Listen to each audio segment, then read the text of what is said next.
Soy todo lo perfecto que quieres llegar a ser. Cada sueño que has tenido, yo lo debo cumplir. Cada imperfección tuya yo la debo vencer.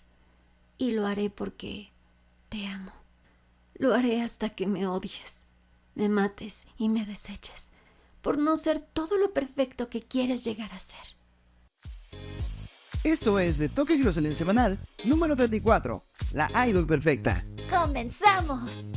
Hola, ¿qué tal? Muy buenos días, tardes y noches. Mi nombre es Kev y estoy muy contento de que vengas nuevamente a un episodio más de Tokyo a Jerusalén Semanal, donde platicamos de los animes y mangas que hemos visto y leído en los últimos 7 días. Y es verdad, decir 7 días es algo muy optimista porque ha habido una gran diferencia de tiempo entre el último episodio y este. Y quiero contarte que he tenido algunos problemas en casa, algunos problemas familiares, y agradecería mucho tu apoyo en los comentarios, que me dejaras buenos deseos, tus oraciones, porque realmente nos ha pegado algo, pero gracias a Dios poco a poco nos estamos acoplando a la nueva realidad en la cual estamos viviendo. Quizás al final del episodio platicaré un poco más al respecto, pero como dicen por allí, el show debe continuar. Así que platicaremos el día de hoy de uno de los animes que para mí debe ser el mejor de la temporada, si no es que del año, Oshinoko. Y esta declaración del mejor de la temporada no es cosa pequeña, no es moco de pavo, porque ha habido muy buenos estrenos. Ya platicamos de un par de ellos, de Home Hero y de Hell's Paradise, que realmente son una joyaza, ¿eh? Yo también cada vez que veo un episodio de alguno de ellos, sobre todo de Hell's Paradise, quedo así como, ¿por qué tengo que esperar una semana para ver el siguiente? Y así estamos, así nos traen. Y otras cosas que también ya esperábamos cosas buenas de ellas, como Vinland Saga, que continúa sus episodios, que es exactamente lo mismo. Cada episodio te deja con la tensión, con el Jesús en la boca, como dicen por ahí. Konosuba también ha sido muy entretenido, muy divertido, y curiosamente ha llegado también aquí al corazón en escenas cruciales, ¿no? Y bueno, también algunos animes de romance por allí. Está uno que no recuerdo el nombre, que es de una chica que se transporta a la novela donde amenazan su vida. Clásico, pero bien ejecutado, muy bueno. Algunos en Crunchy dicen, silencio, va a empezar mi telenovela en este momento. Y yo soy uno de ellos.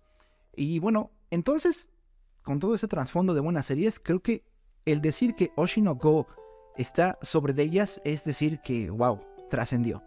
Oshinoko es una serie creada por el mismo autor de Love is a War y cambió completamente su género, aunque puedes ver un poco de las facciones y gestos de sus personajes en esa serie, en esta, pero cambió en serio completamente lo que nos venía acostumbrados. Y me encanta esta plasticidad de algunos autores, como por ejemplo el de Full Metal Alchemist, que también escribe Silver Spoon, y otras que cambian completamente la dinámica que traían.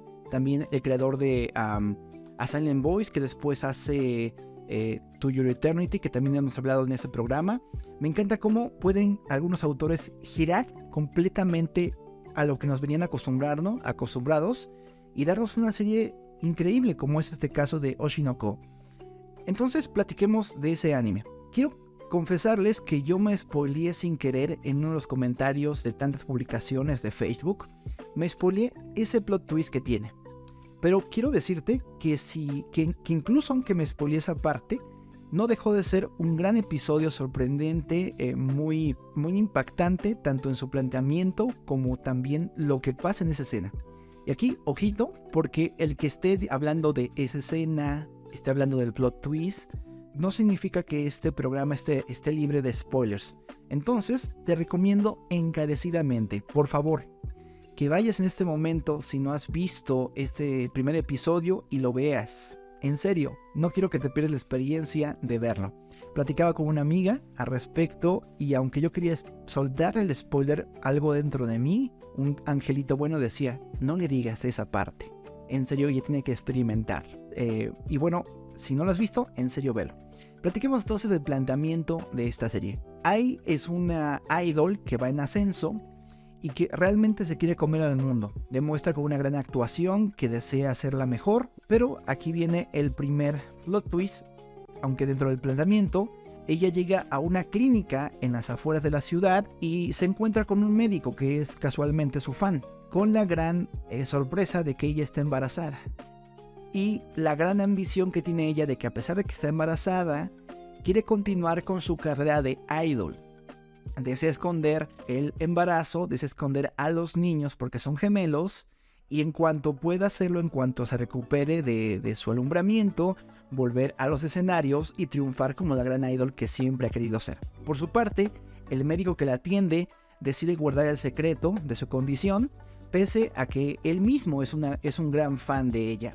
Y es un gran fan porque en el pasado él atendió más bien a una chica de 15 años más o menos que tenía cáncer, que era súper fan de esta chica de ahí.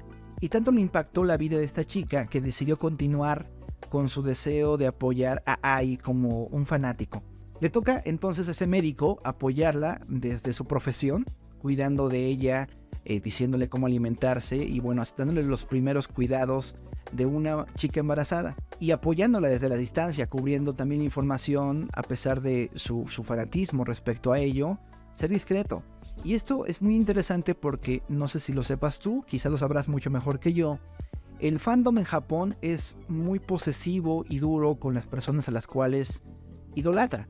No les permiten tener parejas, no les permiten ser menos que el modelo de perfección que ellos y ellas tienen. E incluso ha habido atentados contra la vida de algunas personas por cubrir este modelo de perfección que tienen. Tan han llegado a ser invasivos en la vida de los artistas que han acosado, tomado fotos, al punto de incluso llevarles a la depresión, inclusive al suicidio. Y choca un poquito el ver a un médico que es fan de Ai con una actitud apacible, linda y tierna como de un hermano mayor, y choca en el buen sentido, choca hacia una tendencia cultural del apoyo de los fans que es completamente tóxica. Es un buen fan entre muchos fans tóxicos. Y bueno, está ahí con estas ambiciones de seguir siendo idol y también cuidar y criar a sus hijos cuando la tragedia llega a la vida de esos personajes. Y es que un desconocido está acosando a Ai, se conoce por alguna razón que están en la clínica, y al darse cuenta el médico lo confronta y termina siendo asesinado por este acosador. Pero aquí viene otro plot twist.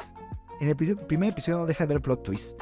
Resulta que este hombre, el médico, reencarna en el cuerpo del bebé de Ai. Y a su vez también alguien más reencarna en el cuerpo de su hermanita, de la gemela. Entonces, en esta condición rara que les haya dado el destino, él decide, y también la pequeña, apoyar a Ai como su madre para que sea la mejor idol que pueda haber en la historia de Japón. Pasan los años y ustedes conocen el plot twist de las personas que están viendo ese podcast. Ai llega a la cima y está a punto de dar su debut en el mejor escenario de Japón, cuando alguien toca la puerta. Ella abre descuidadamente y la misma persona que mató al médico que había reencarnado en su hijo le apuñala con un cuchillo.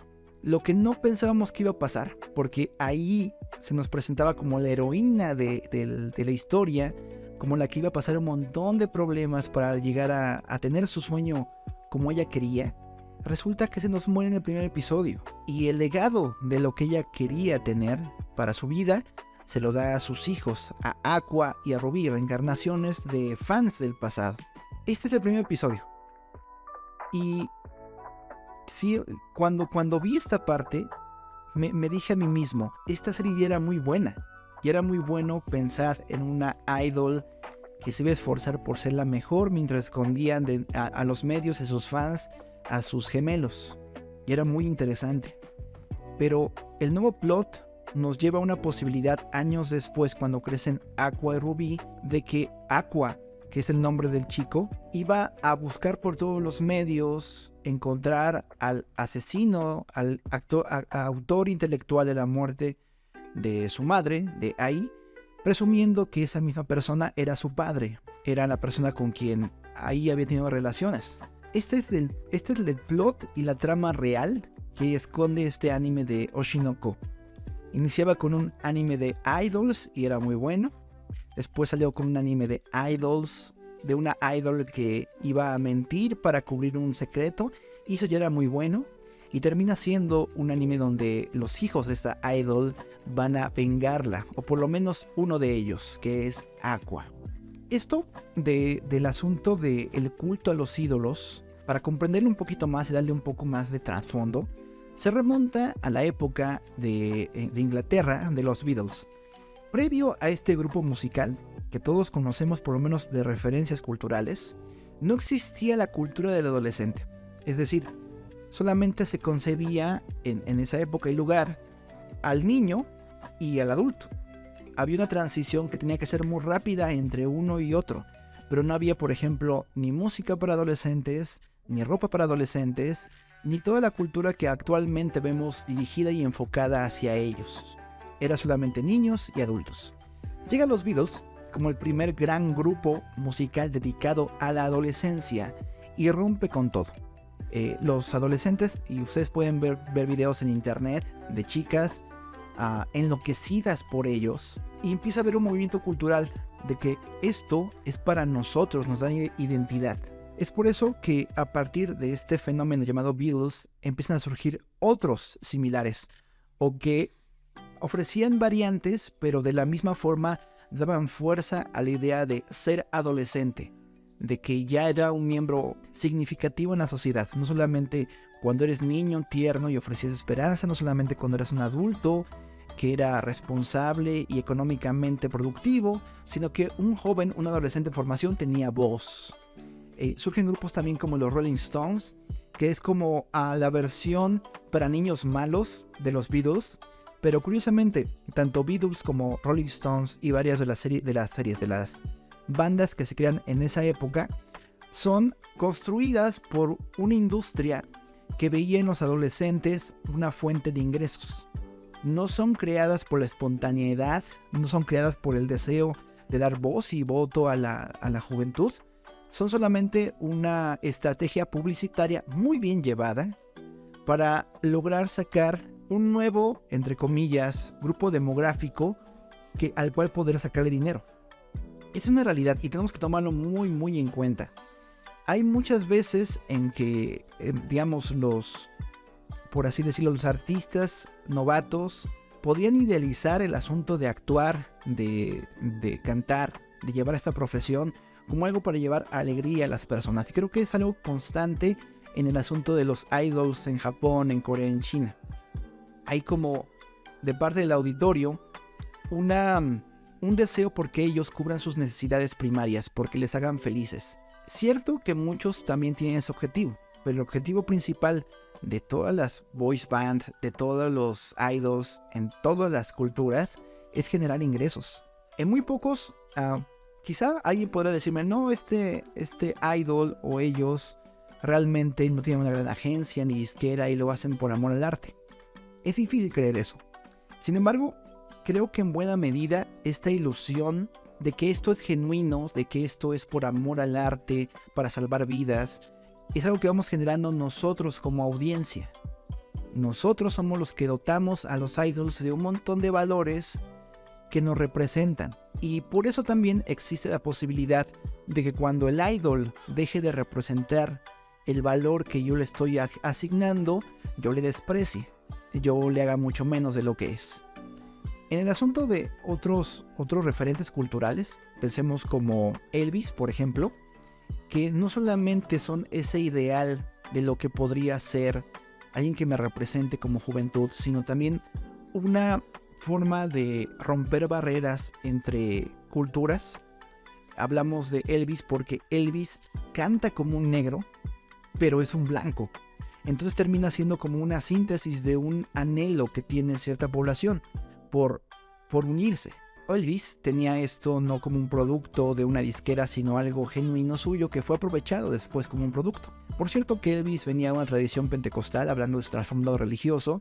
Incluso estos movimientos que hacía era un poco como imitando las manifestaciones espirituales que había en su iglesia.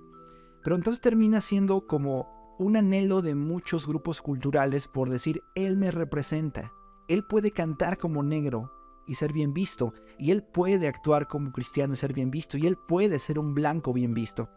Otros referentes de este tipo, Eminem, que es un blanco que logra entrar en el territorio de los negros y lo hace muy bien, rompiendo muchos tabúes en esa parte, pero también siendo agresivo, siendo propositivo, siendo también crítico, altamente crítico, pero también termina siendo el producto creado por una sociedad que quiere ser representada en un personaje que lo tenga todo, que sea perfecto. Eminem y otros logran como saltar esa barrera de asumes que yo sea lo que tú quieres y cuando no logro serlo me desprecias, pero generalmente es más bien la audiencia la que determina si una persona es exitosa o no. Y cuando no, hay casos como el de AI, donde la audiencia se toma la libertad de acabar con su carrera, acabar con su reputación o acabar con su vida. Un caso muy, muy interesante aquí en Latinoamérica es el de Selena Quintanilla. En momento boomer, lo siento, gente millennial o gente senior más bien, hablemos un poco de Selena. Ella es la síntesis de dos culturas también, la mexicana y la estadounidense. Es una chicana nacida obviamente en Estados Unidos, que representa la esperanza de un pueblo en el sueño americano, y termina siendo no solamente su rostro un símbolo de sincretismo, de unión entre dos culturas, sino también su voz, sus temas. Trata con ritmos tanto de influencia americana como mexicana, como latina, temas latinos. Y a una sociedad que necesita un representante que sea aceptado por todos, le encanta. La historia de su deceso es que la líder de su club de fans poco a poco va avanzando hasta ser su representante. En algún momento en que decide que Selena no era la persona que ella quería que fuese, que no estaba con ella, que estaba arriesgando su vida sus sueños para encontrar el amor, para encontrar su propia libertad, es que decide ella matarle. Y creo que tú conoces quizás ejemplos muy similares de ídolos cantantes, de actores que han sido asesinados o han recibido atentados o han sido despedazados por su fandom. Es extraño cómo, y es un tema recurrente en este podcast, cómo podemos como sociedad volcar en una persona nuestros sueños, nuestras esperanzas, como si fueran responsables de nuestra libertad. Pero cuando ellos no se comportan como decidimos que deben de ser, los destruimos.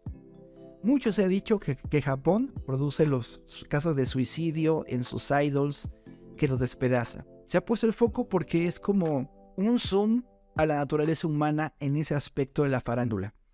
Pero creo que cada sociedad ha hecho lo mismo en menor o mayor medida con sus representantes en el mundo artístico. La pregunta de este segmento es, ¿por qué lo hacemos? ¿Tú has volcado tu esperanza en un artista o un cantante y te ha decepcionado al punto de querer destruirle de alguna forma? Y así déjame en los comentarios qué opinas sobre esto y sobre el primer episodio de Oshi no Ko y qué opinas sobre AI. De ahí hablaremos en el siguiente segmento. Esto es de Tokyo Jerusalén Semanal. ¡Regresamos!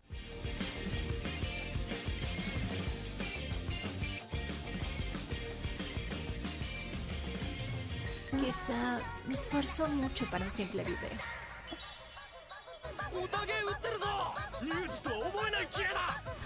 ¡Mis subs son tan lindos! Me parece que la mejor forma de entender AI, o la más rápida, es vernos el opening con subtítulos de la obra. Porque en ella creo que ahí expresa todo lo que tiene y también expresan las personas a su alrededor todo lo que piensan de ella.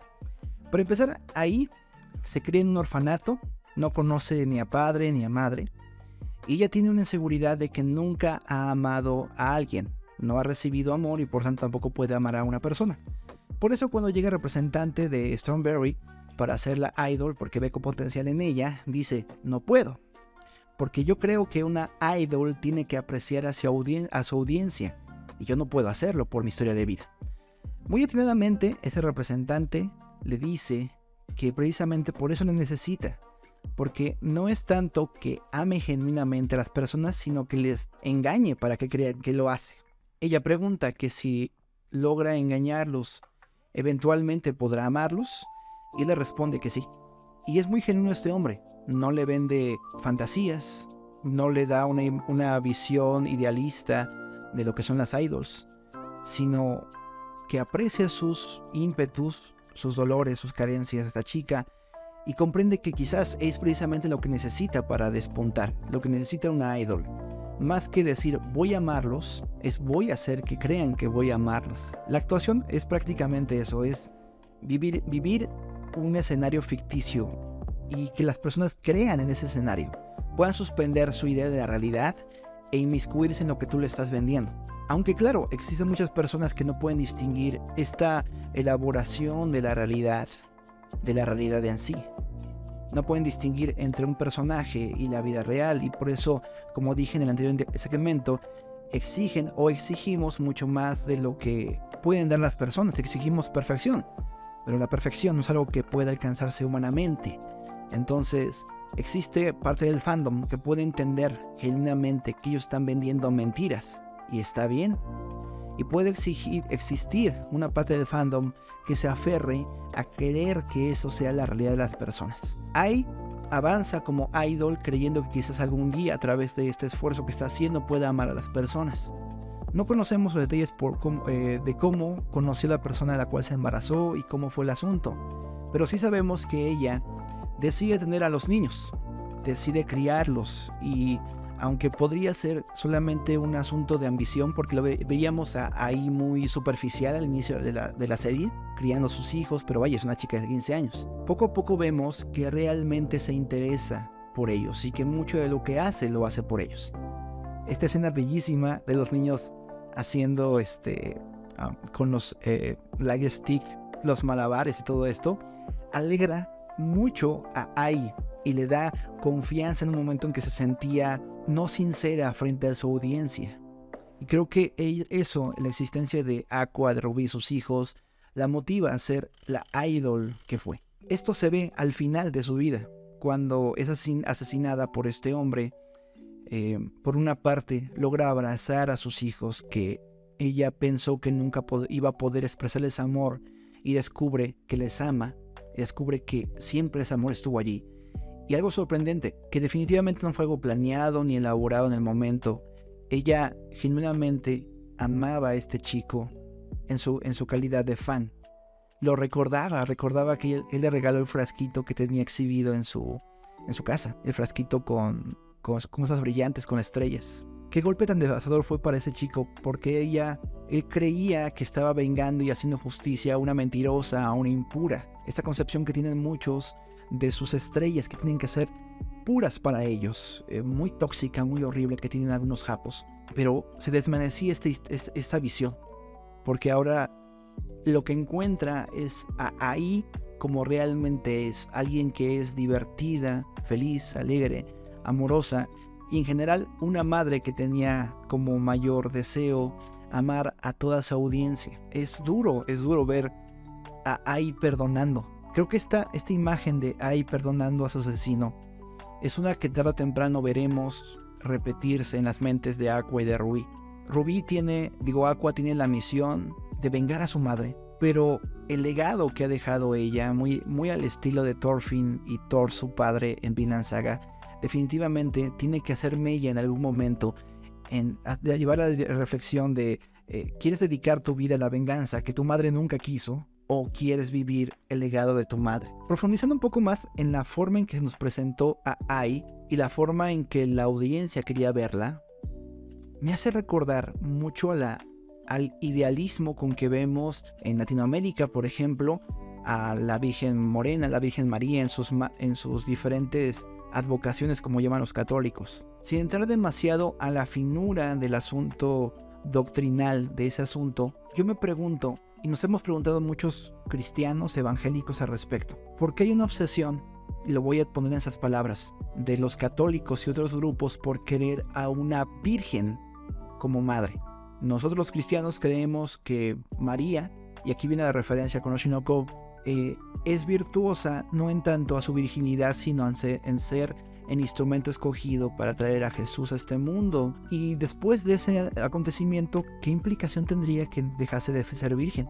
En una de las estrofas de Oshinoko dice que ella gira como María. Está allí en el escenario, brillando, siendo perfecta, siendo pura, blanca y virgen, porque es la concepción que tienen los japos respecto a sus ídolos, respecto a sus artistas. Y es lo mismo, ¿Por qué el modelo de perfección tiene que ser uno impoluto, virgen, de esa forma? Cuando la perfección en un ser humano se basa en ser como es, en aceptarnos mutuamente unos a otros. En la TAM ocurre algo completamente distinto al asunto de artistas. Realmente aquí se ventilan los trapos sucios de que si tuvo un hijo con tal persona, con tal artista, siendo casado con otra persona, parece que es lo que le ayuda a tener más visión en los medios y quizás más papeles por su característica polémica.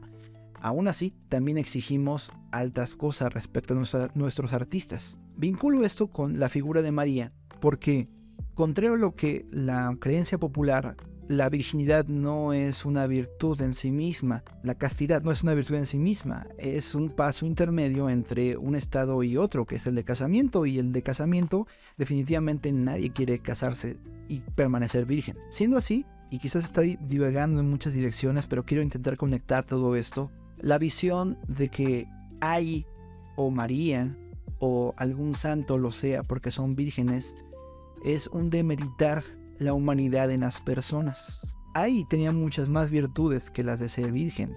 Era una persona amorosa, decidida, fuerte, capaz, que por lo menos en lo que vimos de su personalidad, jamás estaba pisoteando la vida de otras personas para crecer como artista. Y que su intención, muy probablemente para tener un hijo, era simplemente porque tuvo alguien que la amara y ella intentó amar. Probablemente, esperemos que sea por ahí la dirección. Hay ciertas pistas porque su reacción para sus hijos es amarlos, es protegerlos incluso de una hipotética ay que no sabe amar, por eso los mantiene un poco alejados antes de que ella darse cuenta de que quizás no los amaba. Pero finalmente, esta mujer logra amar incluso a la persona que le agrede, que le hace daño. Muy arquetípico, aunque sé que los japoneses no tienen un arquetipo como el latinoamericano de una mujer impoluta, virgen, Tonantzin o María, pero que ciertamente como que desplaza la idea de virginidad maternal en otra persona. Tú tienes que ser pura. Inclusive es un caso enfermizo porque lo dice muy atinadamente Rubí cuando matan a Aqua. Estos vírgenes solamente están volcando su dolor de no poder tener una novia en ella, en ahí, que es una artista completa. Y me encanta Rubí ahí porque les parte la boca a todas las personas que le hacían eso ahí en redes sociales, acusándola de miles de cosas. Y también a mucho del fandom real japonés y otaku del mundo real. Como no queremos ver que nosotros somos responsables de mantener nuestros sueños o nuestra libertad, nuestra pureza, volcamos en otra persona esos valores que no podemos cumplir como personas. Pasa muy seguido que hay gente querida en nuestro entorno y cometen un solo error, y las tachamos de lo peor pese a todo el cariño, amor que han invertido en nosotros. Sea una hermana, una novia, una esposa, una madre o un amigo, tampoco volcando solamente en lo femenino. Pero aunque puedo entender que aquello que amaste te decepcione mucho, mucho, mucho, que si no hayas amado, ¿por qué transformar ese amor recibido en odio? Es la gran pregunta. Ahí perdona pese a todo esto, y es lo que a mí más me conmociona del personaje. No solamente que logra sobrepasar estas dudas que tiene acerca del amor, no solamente que ama incondicionalmente a sus hijos, no solamente que se esfuerza por tener sus sueños, lograr sus sueños, sino que al fin de sus días, en un tópico que ella nunca había puesto en cuestionamiento de su propia vida, que era su capacidad para perdonar, logra perdonar al máximo agresor que alguien puede tener, que es su propio asesino. Pese a que está muriendo frente a su hijo y a su hija, aunque su hija está separada físicamente por una puerta un poco opaca.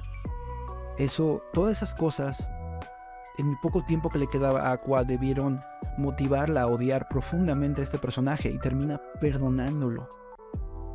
Y me parece algo increíble de ella. No hubiera perdido para mí valor como personaje si hubiese odiado profundamente a este hombre.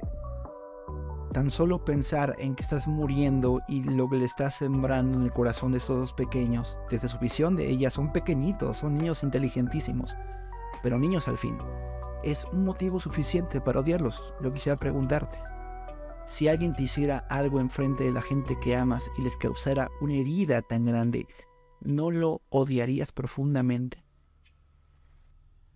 Trasladémonos un poco, porque lo he enfocado solamente en nuestras visiones y las visiones hacia las personas que admiramos, pero me gustaría también ahora pensar de una forma muy loca, ponernos en el lugar de estos personajes que han trascendido en muchos aspectos a los humanos de a pie. Los artistas, actores, las actrices, los actores, los cantantes, idols y todo esto.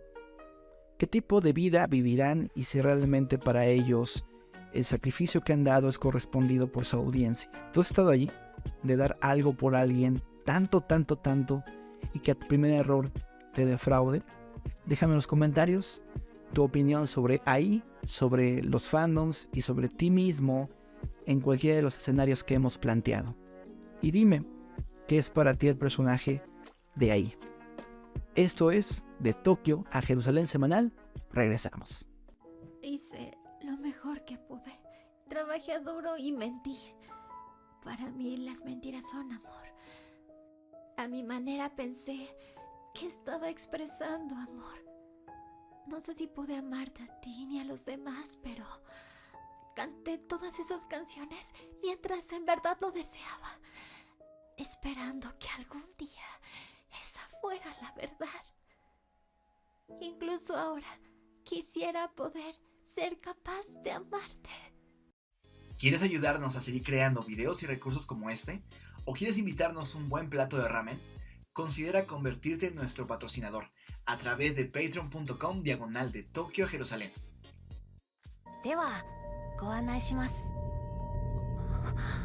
En este último segmento platicaremos de dos personajes que ahora sí son los protagonistas de esta serie. Después de tremendos plot twists y engaños de parte del autor, ahora sí tenemos a Aqua y Ruby, que van a ser los que nos van a llevar en este viaje de venganza y de legado respecto a Ai. Empecemos por Aqua. Aqua se nos presenta, por lo menos en estos nuevos episodios que han transcurrido después del primero, los episodios del 2 al 5, como verdadero protagonista. Él quiere consumar una venganza. Él sabe que el único que pudo haberle dicho al asesino de su madre sus ubicaciones es el padre de ellos. Y intuye que este padre debe estar en el ámbito del espectáculo y debe ser un conocido de ahí en este aspecto. No siente que pueda ser una persona que haya conocido en otro lugar, porque solamente trabajaba y estaba en casa con ellos, solamente hacía esas dos funciones. Entonces tenía que ser sí o sí alguien conociera en algún set. Y empiezan sus pesquisas buscando primero a uno de los productores de una de las obras, de las producciones que hizo, valga la redundancia. Y al final de este pequeño arco, él concluye que él no es. Logra recoger una colilla de cigarro que dejó él y comprueba que su ADN no coincide en ningún modo con el de él y el de Ruby. Sin embargo, lo curioso es que cuando acaba de saber esto, de tener este dato, decide seguir actuando para él. Dice, ya que estoy aquí, voy a hacerlo de la mejor manera, voy a darlo todo. Y aquí es lo curioso, ¿no? Es como el yin dentro del yang. Por una parte, Ruby quiere ser una persona que cobre venganza por lo que está haciendo, lo que le hizo más bien el medio a su madre, y por otra parte también quiere continuar el legado.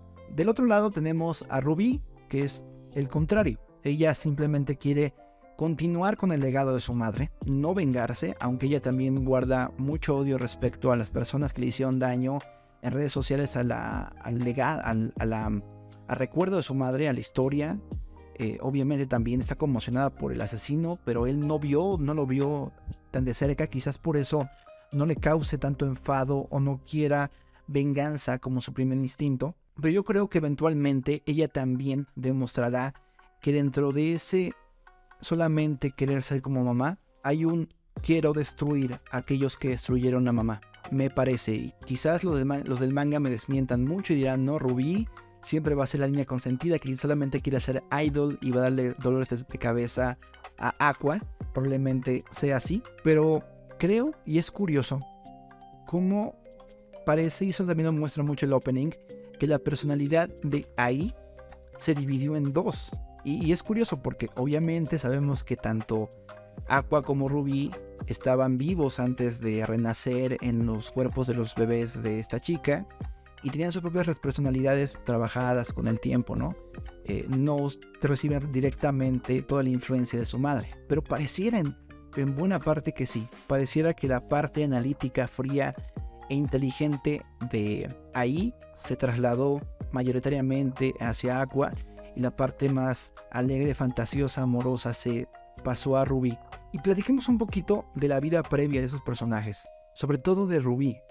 Ruby es esta chica que tenía cáncer y que se aferraba a la vida, un poco inspirada por los videos de las actuaciones y presentaciones de Ai, deseando una vida donde no haya sufrido lo que sufrió. Ella nunca tuvo salud, ella siempre dependió de médicos y enfermeras y jamás supo lo que era tener un cuerpo sano y autónomo. Por eso, cuando apenas logra empezar a caminar, decide imitar a su madre.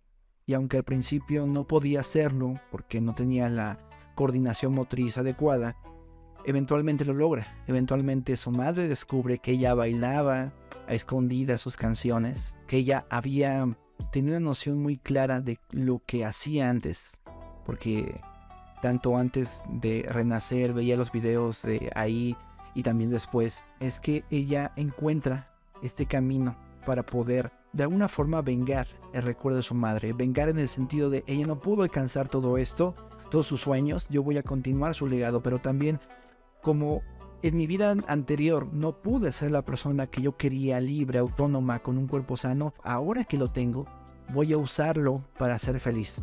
Aqua y Ruby están en esta dualidad, venganza, legado, y Aqua, por mucho que él diga que no quiere actuar, que no tiene talento, termina siendo fascinado por esa posibilidad. La primera actuación de Aqua me pareció bellísima, que lo ponen como un extra, un agregado, una película de terror, como un pequeño niño que iba a darle información a la protagonista, y termina haciéndolo muy bien y entendiendo lo que quería el director. Le dice el director, no es tanto lo que yo te diga, sino lo que tú, le dice después, lo que tú hayas entendido es lo que te da el talento. Que tú hayas entendido que mi carencia de instrucciones era para que fueses como eres y que eso ya era suficientemente terrorífico. Él no lo sabía, pero era un niño con la conciencia de un adulto siendo sonriente y eso aterra. Primero, este hombre adulto en sus 40, trasladado al cuerpo del niño, resulta tener talentos para la actuación. Y creo que aquí sí que va cierta influencia de Aqua en su maternidad. Aunque no se nos muestra que Aqua y Ruby tuviesen conciencia de sí mismos hacia el alumbramiento, ellos fueron gestados en el vientre de Ai. Ellos recibieron ciertos genes y obviamente vieron esos pocos años que vivieron con Ai, la influencia de una madre que daba todo por su carrera, que daba todo lo que podía amándolos en su actuación y le apoyaban. Entonces, aunque ya formados mayormente en su identidad, ambas reencarnaciones, terminan absorbiendo mucho lo que Ai era, definitivamente. Yo no quito el dedo de renglón, yo quiero ver también a una Ruby fuerte y también decidida. Quizás estoy esperando demasiado de Ruby. En mi mente, quizás Ruby sea un genio que está tramando algo, pero también reconociendo que Ruby es una adolescente que murió joven sin haber experimentado todas las cosas que debía vivir un joven. Y me traslado un poco también a su obra anterior, del autor o autora, no lo sé. En Love is a War, Ayasaka, que es la sirvienta de la protagonista de Kaguya, siempre se ha mostrado como una chica seria, responsable, adelantada a su edad. Pero, según tengo entendido, solamente me he spoileado y no he visto el final de Kaguya. Ella, cuando por fin logra renunciar de la casa de Kaguya como sirvienta, termina siendo lo que siempre quiso, una adolescente despreocupada y simple que vive con... se me olvidó el nombre de la chica pelirrosa en este momento. Que vive con ella, es mantenida por ella como amigas, pero que no hace nada sino viajar y gastar el dinero que ahorró. Entonces puede ser que simplemente haya reciclado un poco la personalidad que tenía para Ayasaka, me parece que se llama, igual estoy confundido. En Ruby podría ser, pero yo espero un poco más de ella. Ya casi concluyendo este análisis y estas primeras impresiones de este anime, y recomendándote mucho que lo veas si es que eres el masoquista que el que quiso ver el spoiler antes de ver la serie, me gustaría pensar un poco en cómo va a ser el desarrollo de esa historia. Hemos hablado mucho en este podcast sobre la venganza en Vinland Saga, en My Hero Academia y en otras series. Ni se diga en Home Hero y Hell's Paradise. El asunto de la venganza ha sido un tema que ha estado presente en los podcasts que he hecho. Yo quiero preguntar un poco a ti como audiencia que estás viendo este anime, ¿qué rumbo tendrá la venganza de Aqua y quizás de Ruby? ¿Qué rumbo tendrá esa venganza? Porque el móvil definitivamente de este anime es la venganza. Creo que a diferencia de Vinland Saga, culminará este anime cuando se haga una resolución en cuanto al tema de la venganza. No habrá mucho desarrollo después de la consumación o no consumación de este hecho. Y en parte puede ser que el autor decida que el mensaje de esta historia es: la venganza es buena, la venganza cierra ciclos, la venganza es necesaria. Cuando se ha hecho tanto mal y tanto daño a la familia de Ai y la misma Ai, ella no merecía esto. He escuchado rumores incluso que el autor hizo esta historia en homenaje a una amiga muy querida que sufrió un evento similar, un atentado o quizás la muerte por parte de un fan. Entonces podría ser su forma de homenajear y darle un cierre a ese capítulo de su vida y decir: amiga, quizás no con mis actos, pero sí con mi pluma pude vengarte. Si es así, podríamos encontrarnos a una defensa en favor de la venganza. Sobre todo pensando como cobrando sentido en que las personas que se esfuerzan por ser artistas, por ser gente reconocida en los medios, no se merecen el maltrato que le hacen en Japón y en otras partes. Podría llevarnos el autor por allí. Podría llevarnos a otros lugares donde Ai y Aqua sientan dolor por haberse vengado o nunca logren vengarse. O el monstruo el cual vayan poco a poco desenredando sea tan grande que sea imposible hacerlo. Volvemos sobre el punto.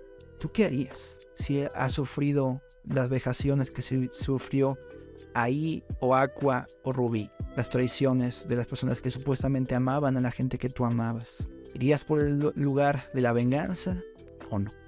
Lo cierto, lo definitivo y concreto de esta obra es que la persona que más tuvo derecho a odiar, Ai, perdonó. Supo perdonar. Y ha sido, como ustedes saben, siempre recurrente en este podcast el buscar el perdón aún de las personas que nos han hecho daño. Y quiero acabar con esa reflexión. Si tú sientes en tu corazón el deseo de vengarte por algo que te hicieron a ti o a la persona que tú amabas, a tu madre, hermano, primo. De hecho, sinceramente en este momento por lo que estoy pasando, yo siento ese deseo de venganza. Lo he expresado con familiares. Sin dar demasiados detalles, mi hermano ha sido acusado por un crimen que no cometió y todo se resume. Estuvo presente y acompañando a una persona que, si bien era inocente también del cargo, no era la mejor compañía que podía haber tenido. Pero el punto es que mi hermano es inocente. Y estoy hablando de mi vida, no estoy hablando de la historia ni nada. Pequeña nota. Y en mí cabe la decisión, porque lo estoy viviendo en este momento, de perdono incluso al agresor de mi hermano, a mi hermano que es inocente de este cargo, porque eso podría tener repercusiones en el caso por sí mismo, o no lo hago. Y eso puede tener repercusiones en el caso por sí mismo. Planteaba la situación de mi familia. ¿Qué pasaría si alguien nos ofreciera dinero para decir una mentira que sea capaz de hundir a una parte de los afectados con tal de salvar a mi hermano? Aunque fuese una mentira, aunque hubiese posibilidad de sacarlo por sí mismo. Y ese debate continúa en mí mismo y en mi familia. Lo dejo allí porque no porque yo quiera, ser sensiblero contigo o chantajearte emocionalmente. Lo que yo quiero decir es que este tema es un tema que me toca en lo profundo, el asunto de la venganza en este instante. Que no estoy intentándolo tratar de un tema superficial para jalar likes o para jalar morbo. Es algo que me mueve en este momento. Y yo sé que hay personas aquí delante del monitor, escuchando este podcast por los audífonos, que también les mueve intensamente el hecho de que puede haber una serie como Oshinoko que plantea un escenario de venganza y todos estemos impacientes porque esa venganza se consuma. Después de haber visto lo buena persona que es Ai, después de haber visto la posibilidad de una serie bella, linda, increíble. Y si eso pasa en personajes ficticios, ¿cuánto más pasará con nuestros seres queridos? Desde esa óptica, desde la óptica de la empatía y la vivencia personal, me gustaría orar por ti, si en algo te puede servir, y yo confío que lo hará. Si me permites, voy a hacerlo. Orar al Señor para que llegue a nuestras vidas, sea cual sea la decisión que decidamos tomar. Recordemos que Él nos abraza y que el primero en merecer venganza de parte de alguien por lo que le han hecho es el mismo Dios. Y sin embargo Él pone otra mejilla, baja a la tierra en forma de hombre y sacrifica por nosotros. Desde su óptica, también ha vivido la misma vejación que nosotros presumimos vivir. Y Él también da consuelo a aquella persona que decida o no decida vengarse. Padre eterno, gracias porque tú estás aquí. Gracias, Señor, porque a través de estas obras vemos un vistazo a la psique y al corazón humano, Señor. Gracias, Señor, porque aún a través de mi situación me permites compartir en este espacio, Padre Santo, algo de mí. Úsalo, Señor, para tu gloria y permite que otra persona pueda encontrar consuelo en tu presencia. Gracias porque tú eres fiel y gracias porque, Señor, tú eres el primero afectado por los crímenes de la humanidad. Tú eres el primero que eres la víctima real, que puedes reprochar y decidir vengarte. Ya lo han dicho mucho, Señor. Tú pudiste haber bajado en la cruz y dicho a los ángeles que bajasen y destruyesen a aquellos agresores que te hicieron daño. Y sin embargo, tú dijiste a Dios, no les tomes en cuenta este pecado. Les perdonaste, amaste y llevaste a tu presencia.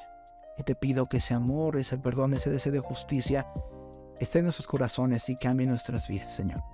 Señor, yo no sabía que esta serie acerca de la venganza que he tratado en varios programas me iba a servir a mí, Señor. Y tampoco yo no sé, Señor, cuánto le puede ayudar a una persona que necesitaba escuchar esas palabras. Pero, Señor, como tú has perdonado, permítenos perdonar a nosotros. Permítenos, Señor, en medio del dolor, de la angustia, de la injusticia, crecer en ti y conocerte a ti. En el nombre de mi Señor Jesús. Amén y amén. Este ha sido un episodio mucho más íntimo y personal de lo que yo creía que iba a ser. No lo planeaba de esa forma. Me animé en algún momento en decir un poco de lo que ha pasado en mi familia. Y te invito a que en la medida de lo posible también puedas platicar lo que te está pasando con la gente que te ama, con alguien que creas que te puede ayudar. Es muy bueno sacarlo. No lo he hecho este ejercicio por eso, sino para intentar empatizar que quizás contigo, que quizás estás pasando por cosas similares. Te invito también a que dejes tu comentario en la caja de comentarios, dejes tu like, tu suscripción también, y que compartas este recurso con aquellas personas que tú creas que les puede ser de utilidad. Créeme que seguramente hay muchas que lo necesitan. Te invito a que sigas viendo Oshinoko y bueno, vamos a quizás a comentar un poquillo más al respecto. Tengo muchas ganas de seguir comentando el anime del manga de My Hero Academia. Intentaré hacerlo quizás la siguiente semana. También hoy vi el episodio de Dan Dan Dan. Si alguien lo estaba siguiendo, wow, qué clima se está llevando en ese momento el personaje de Gamora. Ya saben, flashback que pegan aquí en el corazón. Y me gustaría quizás, no de toda la serie de Dan Dan Dan, porque es una serie difícil de reseñar, pero quizás de este episodio, quizás me aventure a dar una pequeña reseña rápida. Lo veré con calma y quizás el fin de semana, el lunes o algo así, tendrán una reseña de este episodio. Una serie muy interesante, la nueva ola del shonen. My Hero Academia no es lo más nuevo. Dadadan sí, entonces quizás comentemos un poco al respecto. Cuéntame también qué otras series te gustaría que estemos comentando. También por ahí doy un saludo a Lili, que nos ayudó con las intros, con las pequeñas cortinillas entre sección y sección. Y bueno, esperamos que muy pronto tengamos nuevas sorpresas en el canal. Estamos cocinando cosas muy, muy lindas, muy padres. Por favor, déjame en esos comentarios qué te ha gustado y qué no te gusta de esto, qué otras sugerencias tienes al respecto. Termino ahora sí, hasta aquí, recordándote, donde hay tinieblas, la luz brilla más. Cuídate mucho y hasta luego. Chao.